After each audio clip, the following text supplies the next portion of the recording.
Hello बच्चों, good morning. मैं हूं डॉक्टर विनय दुबे, माध्यमिक शिक्षक, शासकीय उत्कृष्ट उच्चतर माध्यमिक विद्यालय मार्तंड क्रमांक 1 रीवा।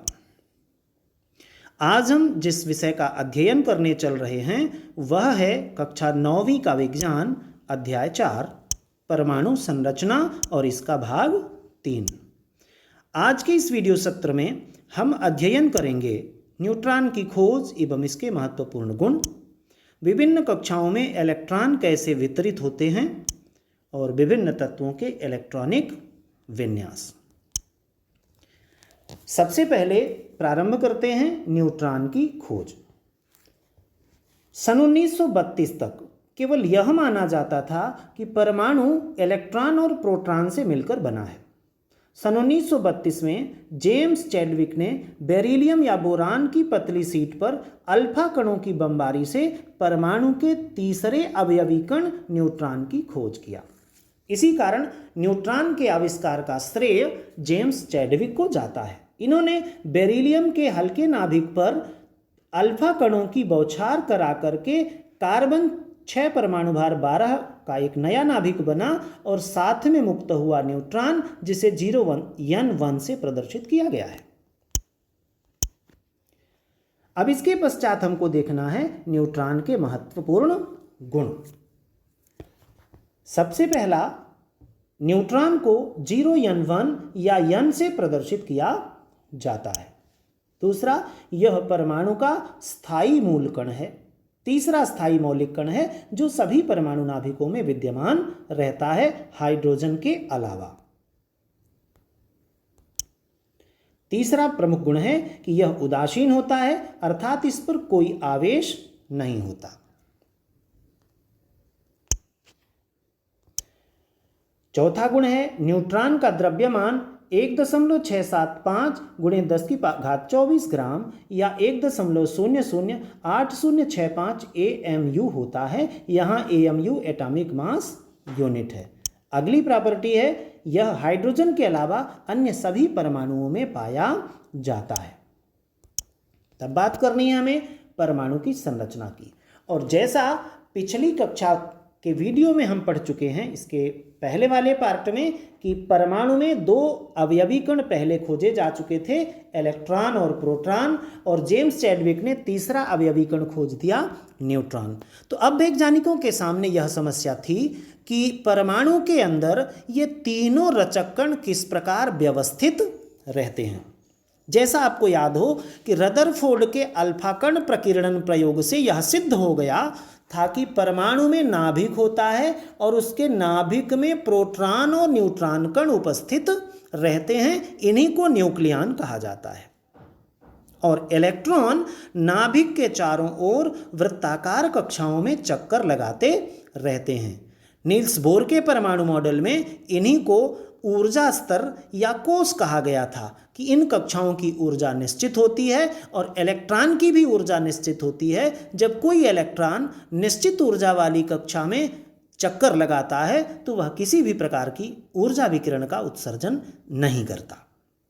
ये हम पिछले कक्षा में पढ़ चुके हैं। आइए उसी आधार पर परमाणु में नाभिक के चारों ओर वृत्ताकार कक्षाओं में निरंतर गति करने वाले इलेक्ट्रॉनों की व्यवस्था जानने का प्रयास करना हमारा उद्देश्य है। और किस परमाणु में किस कक्षा में कितने इलेक्ट्रॉन्स भरे होते हैं, इसकी व्यवस्था जानना है। और इसके लिए हमें अध्ययन करना होता है तत्वों के इलेक्ट्रॉनिक विन्यास का, जो हमारी कक्षा का एक महत्वपूर्ण टॉपिक है।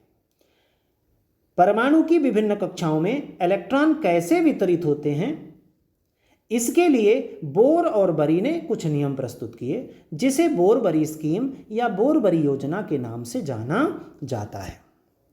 इस योजना के नियमों के अनुसार पहला नियम था कि परमाणु की विभिन्न कक्षाओं में इलेक्ट्रॉन 2n² के हिसाब से भरे जाते हैं। अर्थात किसी भी कक्षा में इलेक्ट्रॉनों की अधिकतम संख्या 2n² होगी, जहां n उस कक्षा का क्रमांक या ऊर्जा स्तर क्रमांक है। इस नियम के अनुसार विभिन्न कोशों में इलेक्ट्रॉनों की अधिकतम संख्या कुछ इस प्रकार ज्ञात कर सकते हैं। पहली कक्षा के कोश में इलेक्ट्रॉन होंगे 2 × 1 का स्क्वायर बराबर 2 इलेक्ट्रॉन। दूसरी कक्षा यल के लिए n बराबर 2 होता है और तब इलेक्ट्रॉनों की संख्या 2 × 2 का स्क्वायर बराबर 8 इलेक्ट्रॉन हो जाएंगे। इसी प्रकार तीसरे कक्ष यम के लिए n का मान 3 होता है और इसमें इलेक्ट्रॉनों की संख्या 2 × 3 का स्क्वायर बराबर 18 इलेक्ट्रॉन होंगे। चौथे कक्ष यन में कक्षा क्रमांक 4 होता है, इसलिए इलेक्ट्रॉनों की अधिकतम संख्या 2 × 4 का स्क्वायर होगी, अतः 32 इलेक्ट्रॉन होंगे। ठीक है, तो किसी भी परमाणु की पहली कक्षा में 2 इलेक्ट्रॉन, दूसरी कक्षा में 8 इलेक्ट्रॉन, तीसरी कक्षा में 18 इलेक्ट्रॉन और चौथी कक्षा में अधिकतम 32 इलेक्ट्रॉन भरे जा सकते हैं। यह नियम था बोहर-बरी का पहला नियम। दूसरा नियम कहता है कि सबसे बाहरी कोश में इलेक्ट्रॉनों की अधिकतम संख्या 8 हो सकती है। किसी भी परमाणु के बाह्यतम कोश में 8 इलेक्ट्रॉन हो सकते हैं। तीसरा नियम कहता है परमाणु के बाह्यतम कोश में 2 और उससे अंदर वाले कक्ष में 8 से अधिक इलेक्ट्रॉन तब तक नहीं स्थान लेते जब तक कि उससे अंदर वाली सभी कक्षाएं पूर्ण रूप से नहीं भर जाती। इससे स्पष्ट होता है कि परमाणु में कक्षाओं में इलेक्ट्रॉन क्रमानुसार भरे जाते हैं। इसी आधार पर तत्वों के इलेक्ट्रॉनिक विन्यास को कुछ इस प्रकार परिभाषित किया जा सकता है। आधुनिक विवेचना के अनुसार तत्वों के विभिन्न कोशों, उपकोशों तथा कक्षकों में इलेक्ट्रॉनों के वितरण के क्रम को उसका इलेक्ट्रॉनिक विन्यास कहते हैं। अब यहाँ पर 2 नए टर्म यूज हो गए हैं, एक को कह रहे हैं उपकोश और दूसरे को कह रहे हैं कक्षक। कोश तो नाभिक के चारों ओर का वृत्ताकार कक्षा है, वृत्ताकार पथ है, लेकिन उस कक्षा में उपकक्षा और कक्षकों का जो स्थान आया हाइजेनबर्ग की अनिश्चितता सिद्धांत के पश्चात, तो उसके बारे में आइए हम जानें कि किस कोश में कितने उपकोश होते हैं और कितने कक्षक होते हैं। सबसे पहला कक्ष होता है के कोश, जिसके लिए मुख्य क्वांटम संख्या n का मान 1 होता है, कक्षा क्रमांक 1, और इसी कारण इसमें एक उपकोश पाया जाता है, उस उपकोश का संकेत होगा यस। और इस पहली कक्षा में कक्षकों की संख्या होगी केवल एक यस कक्षक, जिसे कहेंगे 1 यस कक्षक। इसी प्रकार दूसरे कक्ष यल कोश में कक्षा क्रमांक 2 होने के कारण उपकोशों की अधिकतम संख्या 2 होती है और ये क्रमशः यस और पी होते हैं। इनमें उपस्थित कक्षक भी 2 होंगे, एक 2s कक्षक होगा और दूसरा 2p कक्षक होगा, जिसमें 2p में 3 कक्षक होते हैं, क्रमशः px, py और pz से प्रदर्शित किया जाता है। आइए, तीसरा कक्ष है हमारा यम कोश और इसके लिए कक्षा क्रमांक 3 होता है, इसलिए इसमें उपस्थित उपकोशों की संख्या 3 होगी, जिनके नाम होंगे क्रमशः यस, पी और डी। और इन्हीं संकेतों के नाम के आधार पर इस उपकोश में 3 कक्षक भी होंगे, ये क्रमशः 3s में 1 कक्षक, 3p के 3 कक्षक और 3d उपकोश के 5 कक्षक। ऐसे 5, 3, 8 और 1 9 कक्षक हो जाएंगे। इसके पश्चात चौथा कक्ष यन होता है, जिसका कक्षा क्रमांक 4 है और इसमें उपकोशों की संख्या भी 4, और ये चारों उपकोश कौन कौन से यस, पी, डी और यफ होते हैं। ये चारों उपकोशों के कक्षक क्रमशः कहलाते हैं 4s, 4p, 4d और 4f। यहाँ यह जान लेना अच्छा होगा कि उपकोशों को वर्णक्रमी रेखाओं के प्रकार के आधार पर नाम दिया गया है, जहाँ यस का मतलब होता है शार्प, पी से अर्थ है प्रिंसिपल, डी लिया गया है डिफ्यूज से और एफ लिया गया है fundamental type of spectral line से। इनमें से कक्षकों का अपना नाम नहीं होता, ये जिस उपकोश का कक्षक होता है उसी उपकोश के नाम से प्रदर्शित किया जाता है। तो इस प्रकार हमने जाना कि पहली कक्षा में केवल एक उपकोश एक कक्षक होगा,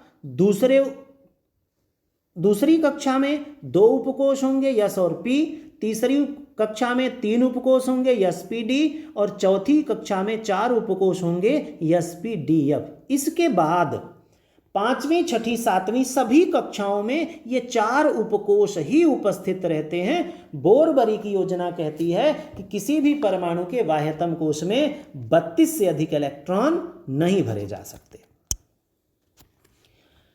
आधुनिक धारणा के अनुसार तत्वों के इलेक्ट्रॉनिक विन्यास निम्नलिखित आधार बिंदुओं की सहायता से सरलतापूर्वक लिखे जा सकते हैं। अब हमारा टारगेट है तत्वों का इलेक्ट्रॉनिक विन्यास लिखना।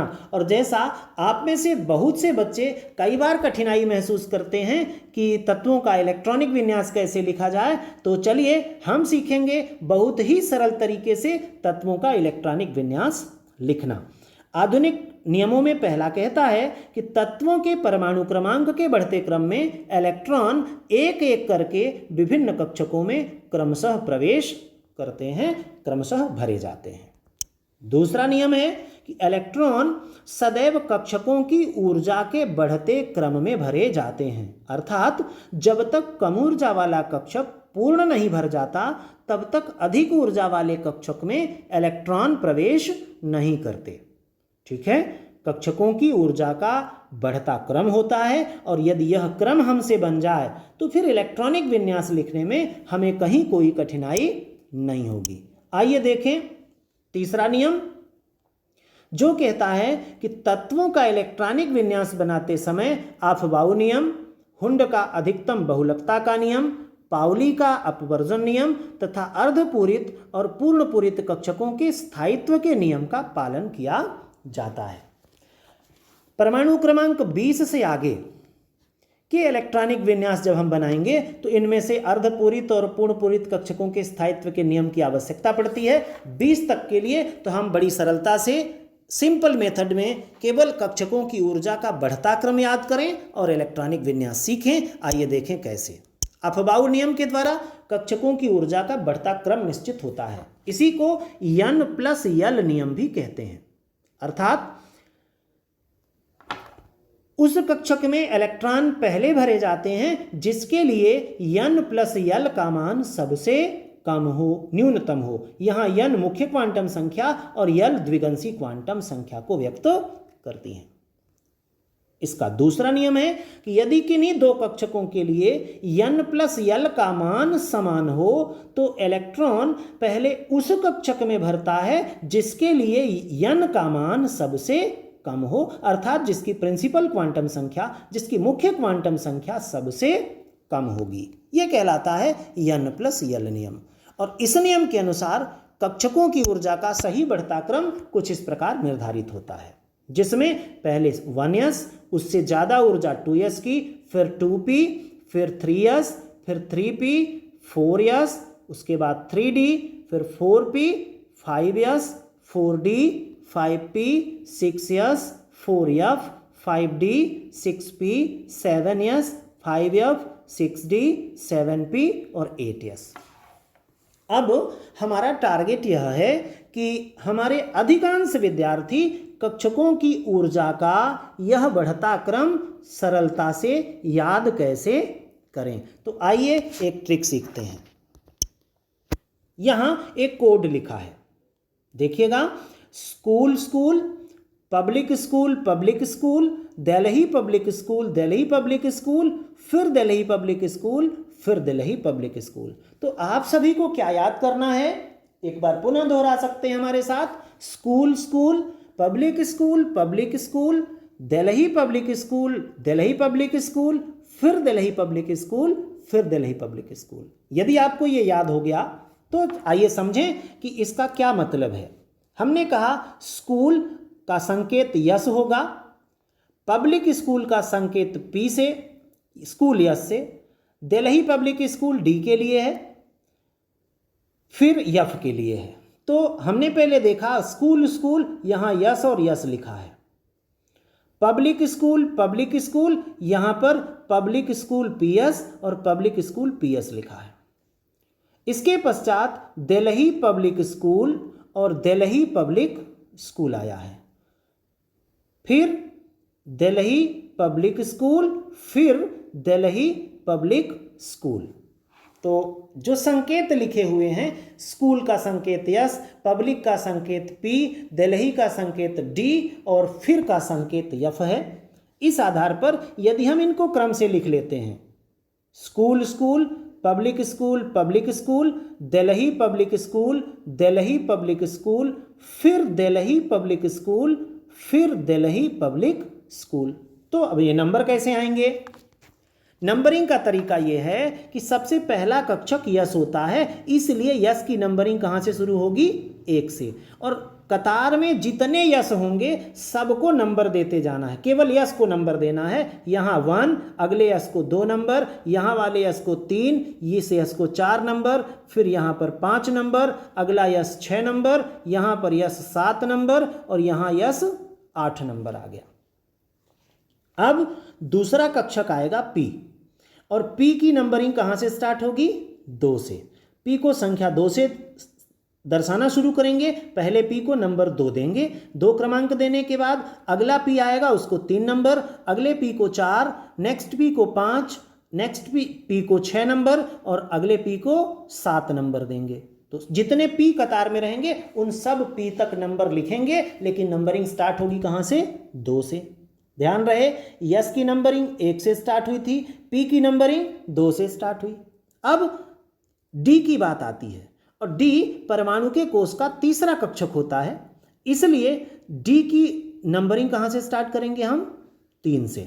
और 3 से स्टार्ट करेंगे तो जो कतार में सबसे पहला डी है उसको नंबर 3 दिया, उसके बाद वाले डी को 4 नंबर, उसके बाद वाले को 5 नंबर और इस लास्ट वाले को 6 नंबर दे दिया। इस प्रकार डी की गिनती 3 से स्टार्ट होके कहाँ तक जाएगी? 6 तक जाएगी। अब बारी आती है यफ की, और यफ चौथा कक्षक होता है, इसलिए जो पहला यफ होगा कतार में उसको पहला नंबर 4 देंगे और 4 के बाद वाले कक्षक को 5 नंबर देंगे। तो अब देख सकते हैं कि यस की गिनती 1 से स्टार्ट होके 8 तक जाएगी, पी की गिनती 2 से स्टार्ट होके और 7 तक चलेगी, डी की गिनती 3 से स्टार्ट होगी और 6 तक चलेगी, यफ की गिनती 4 से स्टार्ट होगी और 5 तक जाएगी क्रमशः। इस प्रकार हम school school, public school public school, Delhi public school Delhi public school, फिर दिल्ली पब्लिक स्कूल और फिर दिल्ली पब्लिक स्कूल कोड के आधार पर ये कक्षकों की ऊर्जा का सही बढ़ता क्रम बना सकते हैं। और यदि ये बन गया तो मानिए कि हमसे 1 से लेकर 120 तक के तत्वों का इलेक्ट्रॉनिक विन्यास बन गया। इसके लिए 2 चीजें और याद करनी पड़ती है कि यस कक्षक में अधिकतम 2 इलेक्ट्रॉन भर सकते हैं। पी कक्षक की अधिकतम इलेक्ट्रॉन क्षमता 6 होती है, डी कक्षक की अधिकतम इलेक्ट्रॉन क्षमता 10 और यफ कक्षक की अधिकतम इलेक्ट्रॉन क्षमता 14 होती है। अब ये यदि याद हो जाए कि यस में मैक्सिमम 2 इलेक्ट्रॉन, पी में अधिकतम 6 इलेक्ट्रॉन, डी को अधिकतम 10 इलेक्ट्रॉन और यफ को अधिकतम 14 इलेक्ट्रॉन देना है। तो इस कतार में आपको जितने इलेक्ट्रॉन दिए जाएं उनको क्रमशः भरते जाइए और तत्व का इलेक्ट्रॉनिक विन्यास बनाते जाइए। जैसे किसी ने कहा परमाणु क्रमांक 2, तो 2 का मतलब पहले यस में भरा जाएगा इलेक्ट्रॉन और यस में कितने इलेक्ट्रॉन भर दिए जाएंगे? 2। अब इसको यहां से कट करके बाहर निकाल लो तो परमाणु क्रमांक 2 वाले का विन्यास हो जाएगा 1s2। ठीक है। अब अगर किसी ने कहा कि हमें परमाणु क्रमांक 4 का विन्यास चाहिए, तो आप कुछ नहीं करना है, यहां घात गिनो 2 और ये 2 4, जहां तक 4 हो गया वहां तक काट के अलग कर लीजिए और इसको लिखिए। तो 4 वाले का विन्यास होगा 1s2 और 2s2। पहली कक्षा में 2 इलेक्ट्रॉन, दूसरी कक्षा में 2 इलेक्ट्रॉन। ठीक। अब इसके पश्चात अगला टारगेट आया, परमाणु क्रमांक 10 का विन्यास चाहिए। 10 मतलब इस कतार में आपको 10 इलेक्ट्रॉन बांटने हैं। पहले में भर दिया 2 इलेक्ट्रॉन, दूसरे में 2, खत्म हो गए 4, बचे 6 और इसको 6 इलेक्ट्रॉन भरा। इस प्रकार हमारे 2 2 4 और 6 10 हो गए। इतना कट करके अलग कर लेंगे तो परमाणु क्रमांक 10 का इलेक्ट्रॉनिक विन्यास बन जाएगा। यह नियान का होगा। अब 11 का बनाना है तो 10 का इतना रहेगा, केवल 1 इलेक्ट्रॉन यहाँ 2 भरे हैं, 1 भर दीजिए तो 3s1 11 का हो जाएगा। और अगर 12 बनाना है तो 2 ये 2 4, ये 2 6 4 6 10 और 10 और ये 2 12। 18 का बनाने के लिए इसमें 18 गिन लीजिए, 2 2 4 6 10 2 12 और 6 18। जहाँ तक 18 हुआ ये आर्गन 18 का विन्यास इतना अलग करके पुनः लिख लीजिए एक बार। पहली कक्षा में 2 इलेक्ट्रॉन, दूसरी कक्षा की घातों को जोड़ देना है, जिनका क्रमांक समान है उनकी घात आपस में जुड़ जाएगी। तो पहली कक्षा में 2 इलेक्ट्रॉन, दूसरी कक्षा में 8 इलेक्ट्रॉन और तीसरी कक्षा में भी 8 इलेक्ट्रॉन। इस प्रकार आर्गन का इलेक्ट्रॉनिक विन्यास 2 8 8 होगा। ठीक है, तो 18 बना चुके हम, अब 20 का बनाना है। तो चलिए इसी कतार में 20 गिनते हैं। कैल्शियम परमाणु क्रमांक 20 होता है और 20 के लिए यहाँ 2, ये 2 4 6 10 2 12 6 18 और 2 20। तो यहाँ से लेकर 4s2 तक जब हम इलेक्ट्रॉनिक विन्यास अलग निकाल लेंगे तो इसमें हमको किसका बन जाएगा, 20 का, जिसकी पहली कक्षा में 2 इलेक्ट्रॉन, दूसरी कक्षा में 6 और 2 8 इलेक्ट्रॉन, तीसरी कक्षा में 6 और 2 8 इलेक्ट्रॉन और चौथी कक्षा में 2 इलेक्ट्रॉन होंगे। इस प्रकार कैल्शियम का इलेक्ट्रॉनिक विन्यास लिखा जाएगा 2 8 8 और 2। ठीक है, ऐसे पूरी सीरीज में यदि हम गिनते हैं तो 1 से लेकर के और 120 तक के तत्वों का इलेक्ट्रॉनिक विन्यास हम सरलतापूर्वक लिख सकते हैं। केवल कुछ तत्व ऐसे हैं जिनके विन्यास में अपवादिक स्थायित्व होता है, तो अपवाद वालों पर कुछ विशेष नियम लगते हैं, उनको हमें ध्यान रखना होगा। जैसे परमाणु क्रमांक 24 क्रोमियम, परमाणु क्रमांक 29 कॉपर, परमाणु क्रमांक 42 मोलिब्डेनम और परमाणु क्रमांक 47 सिल्वर। ऐसे ये 4 तत्व हैं जिनके इलेक्ट्रॉनिक विन्यास में सामान्य नियम से कुछ भिन्न व्यवस्था लागू होती है, उनके लिए हम अपवाद अलग से पढ़ेंगे। ठीक है, तो आइए हम पढ़ते हैं। सबसे पहले तत्व हाइड्रोजन, परमाणु क्रमांक 1 का इलेक्ट्रॉनिक विन्यास, और ये होता है 1s1। 1s1 पहली कक्षा नाभिक में एक प्रोटॉन होगा और उसके बाहर पहली कक्षा में केवल एक इलेक्ट्रॉन होगा जो लगातार चक्कर लगाता रहेगा पहली कक्षा के बाहर। हीलियम परमाणु क्रमांक 2, इसका इलेक्ट्रॉनिक विन्यास होता है 1s2 या पहली कक्षा में 2 इलेक्ट्रॉन। आप यहां देख रहे हैं कि नाभिक में 2 प्रोटॉन और 2 न्यूट्रॉन हैं और उनके बाहर पहली कक्षा में ये 2 इलेक्ट्रॉन लगातार चक्कर लगा रहे हैं। ठीक है, इसके पश्चात हम देखेंगे अगला तत्व इलेक्ट्रॉनिक विन्यास लिथियम, परमाणु क्रमांक 3 का, और 3 का इलेक्ट्रॉनिक विन्यास लिखा जाता है 1s2 2s1, जिसमें पहली कक्षा में 2 इलेक्ट्रॉन और दूसरी कक्षा में 1 इलेक्ट्रॉन होता है। बेरिलियम परमाणु क्रमांक 4, इसका विन्यास बनता है 1s2 और 2s2। पहली कक्षा में 2 इलेक्ट्रॉन, दूसरी कक्षा में भी 2 इलेक्ट्रॉन, इसको 2n2 लिखा जा सकता है। और इसके पश्चात हम देखेंगे परमाणु क्रमांक 5 बोरान का इलेक्ट्रॉनिक विन्यास होता है 2 और 3, जिसे हम लिखा करते हैं 1s2 2s2 2p1। पहली कक्षा में 2 इलेक्ट्रॉन, दूसरी में 3 इलेक्ट्रॉन। यहाँ देखिए पहली कक्षा में 2 और दूसरे में 3 इलेक्ट्रॉन लगातार गति कर रहे हैं, चक्कर लगा रहे हैं, पहली कक्षा और ये दूसरी कक्षा बोरान की। ठीक है, आगे चलें तो आइए अब देखते हैं कार्बन परमाणु क्रमांक 6 का इलेक्ट्रॉनिक विन्यास, जो होता है 2 और 4। इसे लिखा जाता है 1s2 2s2 2p2। पहली कक्षा में 2 इलेक्ट्रॉन हैं और दूसरी कक्षा में 4 इलेक्ट्रॉन लगातार रिवॉल्व कर रहे हैं। यह संरचना होती है किसकी, कार्बन के बाह्यतम कोशों के इलेक्ट्रॉनिक विन्यास की। नाइट्रोजन परमाणु क्रमांक 7 है और 7 का इलेक्ट्रॉनिक विन्यास 2 और 5, 1s2 2s2 2p3। इसी प्रकार ऑक्सीजन का विन्यास है 2 और 6, जिसे लिखते हैं 1s2 2s2 2p4। आगे फ्लोरीन परमाणु क्रमांक 9 है और नियान परमाणु क्रमांक 10 है।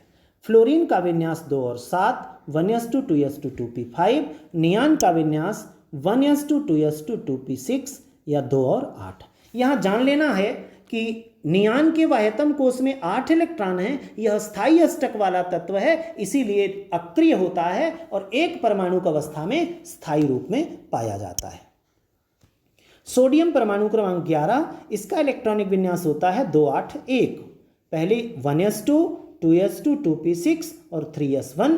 पहली कक्षा में 2 इलेक्ट्रॉन, दूसरी कक्षा में कंप्लीट 8 इलेक्ट्रॉन और तीसरी कक्षा में 1 इलेक्ट्रॉन नाभिक के चारों ओर निरंतर चक्कर लगा रहा होता है।